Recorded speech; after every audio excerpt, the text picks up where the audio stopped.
one taught me about money.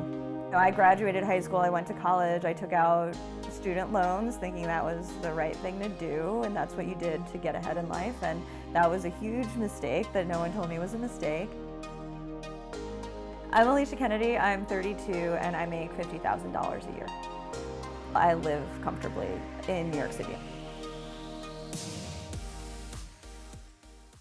I was a full-time copy editor at New York Magazine for about 6 years, and I was about to turn 30, and I realized that I wanted to be a writer and pursue that full-time, and I wanted to work in food, and I decided it was my last chance to make a rash decision in my life when I was 29. And so I did it. I quit, I cashed out my 401k.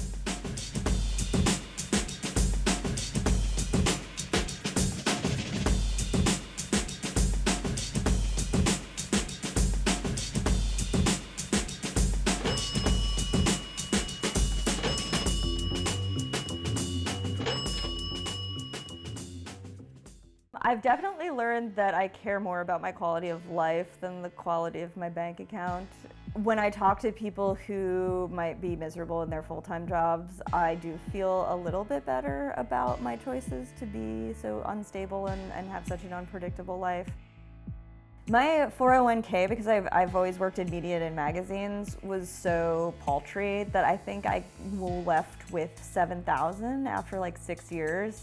Because there was no matching. I was putting in the minimum amount because I was in my 20s and I didn't know what I was doing, and I was just like, I need my money. Basically, it bought me some time to be a writer. That's why I cashed it out.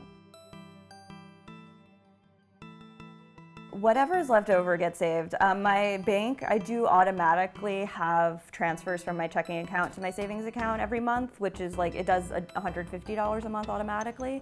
And that's great because I don't like thinking about money.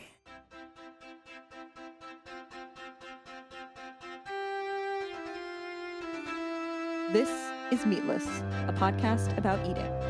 I'm Alicia Kennedy, a food and drink writer. I'll be having conversations with chefs and writers about how their personal and political beliefs determine whether or not they eat meat. The show will ask the question, how do identity, culture, economics, and history affect a diet?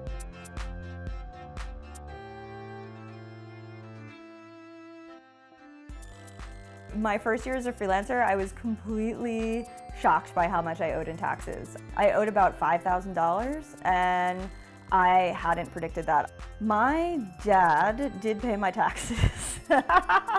This year, I paid my state taxes myself. I do give money away, which it's so hard not to. I baked for a bake sale for Raíces, Texas. I try in every way possible to donate money as much as I can. People don't like to talk about money because it's uncomfortable on either end of the spectrum.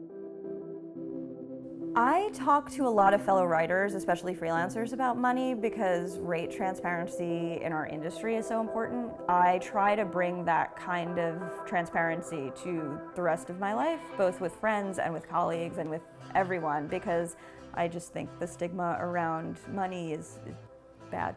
I should be much more conscious of how I am going out and spending money. Because I write about food and develop recipes and all sorts of things, like I'll go to the farmer's market and I can spend $30 on mushrooms. That's not a good way to spend money, but that's how I spend money because that's what's important to me.